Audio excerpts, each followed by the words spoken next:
Assalamualaikum warahmatullahi wabarakatuh. Perkenalkan, nama saya Roni Saputra dengan NIM 216500003. Di sini saya akan membahas tentang apa itu polimorfisme. Nah, polimorfisme dari bahasa Inggris yaitu polymorphism adalah sebuah prinsip dalam biologi di mana organisme atau spesies dapat memiliki banyak bentuk atau tahapan. Prinsip ini juga diadopsi pada pemrograman berorientasi objek, sehingga kita dapat didefinisikan sebagai berikut, yaitu polimorfisme dalam OOP adalah sebuah prinsip di mana kelas dapat memiliki banyak bentuk, metode yang berbeda-beda, meskipun namanya sama. Bentuk di sini dapat kita artikan, yaitu isinya berbeda, parameternya berbeda, dan tipe datanya berbeda. Polimorfisme pada Java ada dua macam, yaitu static polymorphism, yaitu polimorfisme statis, dan dynamic polimorfisme dinamis. Beda dari keduanya terletak pada cara pembuatan polimorfismenya. Polimorfisme statis menggunakan metode overloading, sedangkan polimorfisme dinamis menggunakan metode overriding. Perbedaan metode overloading dan metode overriding yaitu metode overloading terjadi pada sebuah kelas yang memiliki nama metode yang sama tetapi memiliki parameter dan tipe data yang berbeda. Kata kunci yang perlu diingat yaitu dalam satu kelas, nama metode sama dan tipe data serta parameter beda. Itulah metode overloading.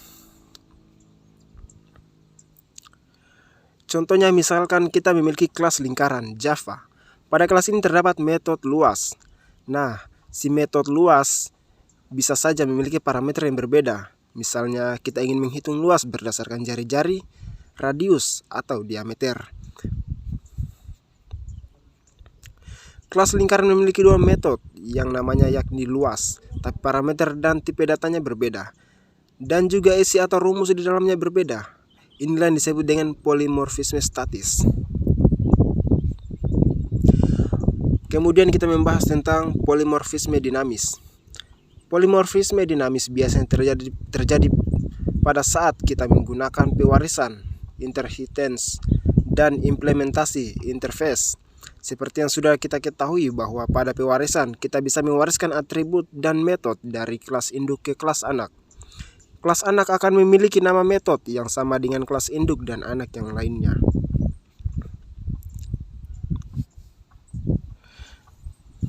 Kelas anak memiliki nama metode yang sama, tapi nanti isi dan parameternya bisa berbeda dari kelas induk. Karena si kelas anak melakukan metode overriding, mendidih metode yang diwariskannya.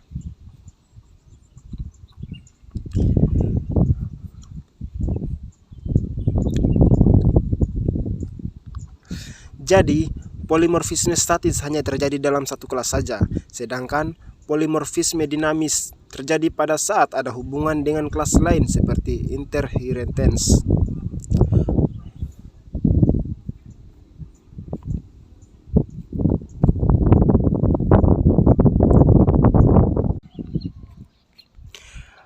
Oke, kita lanjut di kelas abstrak. Saat mendengar kata kendaraan, apa yang kamu pikirkan pertama kali? Motor, mobil, pesawat, apapun itu, semuanya adalah kendaraan. Dan kita juga sudah tahu, kendaraan pasti bisa berjalan. Tapi, gimana kalau saya bilang kendaraan berjalan? Mungkin kamu akan bertanya, cara jalannya bagaimana? Terbang atau jalan di aspal? Saya juga tidak tahu. Inilah yang disebut abstraksi. Kata kendaraan masih bersifat abstrak.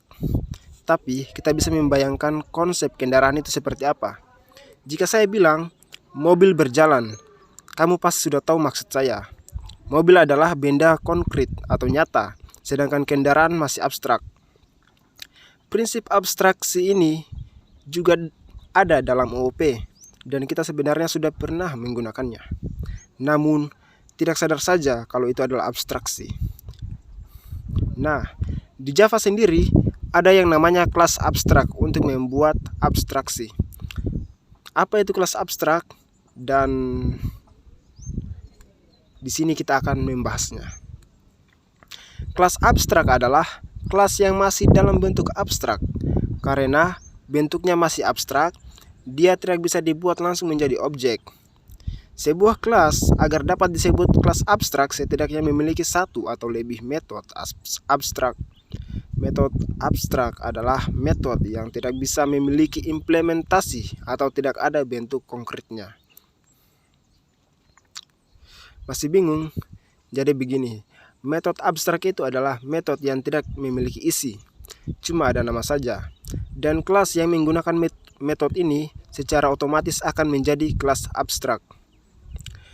Kenapa harus pakai kelas abstrak? Kita tahu kelas abstrak memang belum bisa digunakan secara langsung. Karena itu, agar kelas abstrak dapat digunakan, maka ia harus dibuat bentuk konkretnya. Cara membuat kelas abstrak menjadi konkret adalah dengan membuat implementasi dari metode-metode yang masih abstrak. Ini bisa kita lakukan dengan pewarisan atau inheritance. Kelas abstrak biasanya digunakan sebagai kelas induk dari kelas-kelas yang lain. Kelas anak akan membuat versi konkret dari kelas abstrak. Lalu pertanyaannya, mengapa sih kelas harus dibuat menjadi abstrak? Kan bisa saja kita pakai kelas yang biasa. Iya, bisa-bisa saja, tapi pada suatu kondisi tertentu, kelas induk tidak ingin kita buat sebagai objek karena kode metodenya belum jelas mau diimplementasikan seperti apa. Maka, kelas ini sebaiknya dijadikan abstrak. Itulah pembahasan materi dari slide yang ada di tugas. Sekian dari saya, terima kasih. Wassalamualaikum warahmatullahi wabarakatuh.